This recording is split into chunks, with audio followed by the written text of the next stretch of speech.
Bismillahirrahmanirrahim. Assalamualaikum warahmatullahi wabarakatuh.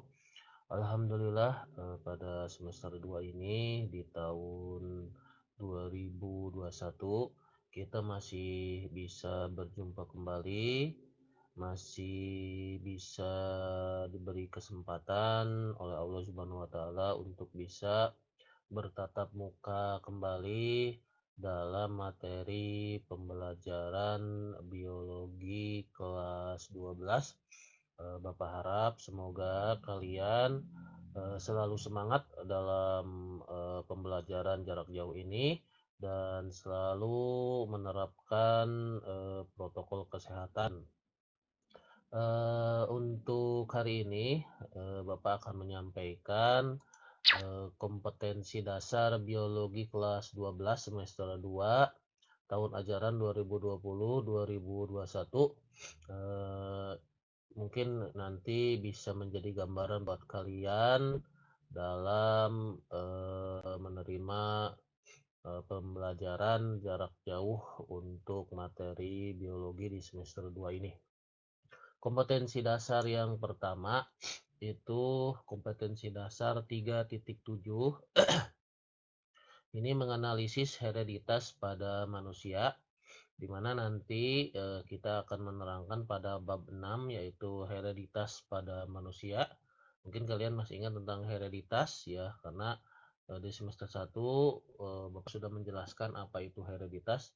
Pada bab 6 ini nanti kita akan membahas pertama tentang variasi sifat pada manusia, terus yang kedua pedigree atau peta silsilah keluarga, yang ketiga penentuan jenis kelamin atau determinasi seks pada manusia, yang keempat golongan darah, yang kelima kelainan dan penyakit genetik pada manusia. Untuk selanjutnya ada kompetensi dasar 3.8.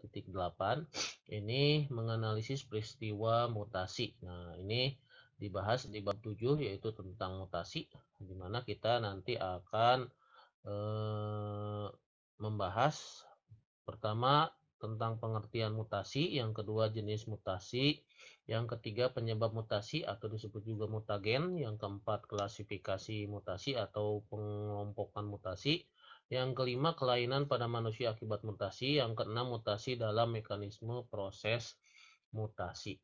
Untuk selanjutnya ada KD 3.9 yaitu menganalisis tentang teori evolusi dan seleksi alam dengan pandangan baru mengenai pembentukan spesies baru di bumi berdasarkan studi literatur. Nanti kita akan bahas di bab 8 yaitu tentang evolusi. Mohon maaf itu salah ya, harusnya bab 8 tentang evolusi dan seleksi alam bukan mutasi. Nanti kita akan bahas pertama mengenai pengertian evolusi, yang kedua teori evolusi, yang ketiga perbandingan teori Lamarck, Weismann dan Darwin, yang keempat fenomena yang berkaitan dengan teori evolusi, yang kelima petunjuk adanya evolusi, yang keenam mekanisme evolusi.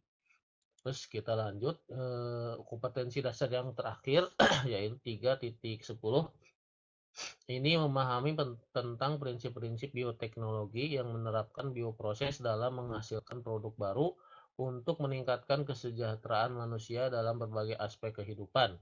Yang nanti kita akan bahas pada bab 9 yaitu bioteknologi. Materi bioteknologi ini sudah pernah kalian dapatkan di SMP ya, jadi mungkin sedikit mengulang kembali. Kita akan bahas di bab 9 ini pertama tentang pengertian bioteknologi, yang kedua bioteknologi konvensional dan modern, yang ketiga penggunaan mikroorganisme dalam bioteknologi, yang keempat kultur jaringan pada tumbuhan, yang kelima cloning pada hewan, yang keenam rekayasa genetika, yang ketujuh pemanfaatan rekayasa genetika, dan yang kedelapan dampak negatif dari bioteknologi.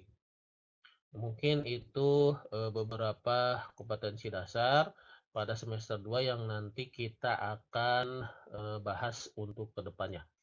Nah, untuk eh, tugas, nanti Bapak kasih tugas, ini tugasnya untuk tes pengetahuan awal. Jadi ini mungkin mengingatkan kembali materi-materi yang sudah pernah kalian dapatkan waktu di SMP ya.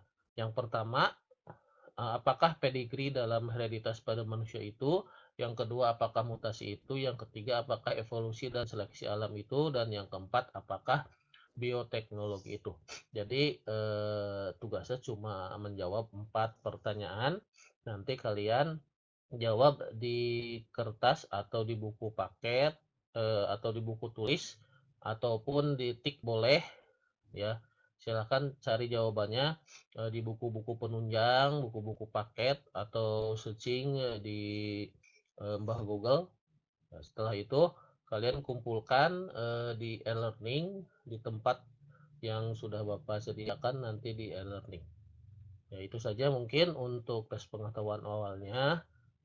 Kalau ada pertanyaan, kalau ada yang kurang paham silahkan, eee, kalian japri atau, melalui grup WhatsApp.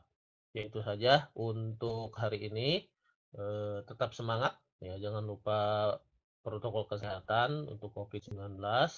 Bapak ucapkan wabillahi taufik wal hidayah. Wassalamualaikum warahmatullahi wabarakatuh.